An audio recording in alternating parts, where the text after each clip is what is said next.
ಅಲ್ಲಿ ಇರ್ಬೋದು ಒಂದು 2,500 ಕಂಪ್ನಿ NSEನಲ್ಲಿ. ಎಲ್ಲ ಕಂಪ್ನಿಗೂ ಕೇಳ್ಕೊಂಬರೋಕ್ಕಾಗಲ್ಲ, ಇವತ್ತು ನೀವು ಹೇಗೆ ಮಾಡ್ತೀರಿ ಅಂತ.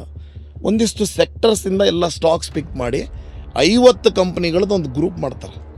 ಇದಕ್ಕೆ ನಿಫ್ಟಿ ಅಂತ ಕರೀತಾರೆ. ಅಂದರೆ it's A combination of top 50 companies of India from different sectors. ಈಗ ಟಾಟಾ ಮೋಟರ್ಸು ಬಂತು, ಮಾರುತಿ ಬಂತು, ಮಹೇಂದ್ರ ಆ್ಯಂಡ್ ಮಹೇಂದ್ರ ಬಂತು, ಇವೆಲ್ಲ ಆಟೋಮೊಬೈಲ್ ಸೆಕ್ಟರಿಂದ ಬಂತು. ಒಂದಿಷ್ಟು ಸ್ಟಾಕ್ಸ್ಗಳು IT ಸೆಕ್ಟರಿಂದ okay, Infosys, TCS, Wipro, ಈ ಥರ ಕಂಪ್ನಿಗಳೆಲ್ಲ ಬಂತು ಇಲ್ಲಿ. ಸೊ ಈ ಥರ 50 ಕಂಪ್ನಿಗಳ ಕಾಂಬಿನೇಷನಿಗೆ ನಿಫ್ಟಿ ಅಂತ ಕರಿತೀವಿ. 30 ಕಂಪ್ನಿಗಳ ಕಾಂಬಿನೇಷನ್ ಕರಿತೀವಿ ಸೆನ್ಸೆಕ್ಸ್ ಅಂತ ಕರಿತೀವಿ.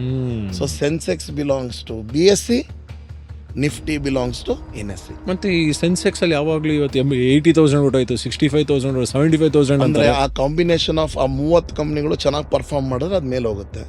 ಆ 30 ಕಂಪ್ನಿಗಳು ಏನಾರ ಪರ್ಫಾರ್ಮ್ ಕಡಿಮೆ ಮಾಡಿದ್ರೆ ಅದು ಕೆಳಗೆ ಬೀಳುತ್ತೆ.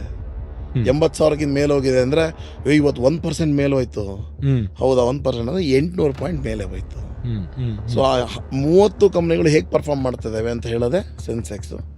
50 ಕಂಪ್ನಿಗಳು ಹೇಗೆ ಪರ್ಫಾರ್ಮ್ ಮಾಡ್ತಿದ್ದಾವೆ ಅಂತ ಹೇಳೋದೆ ನಿಫ್ಟಿ.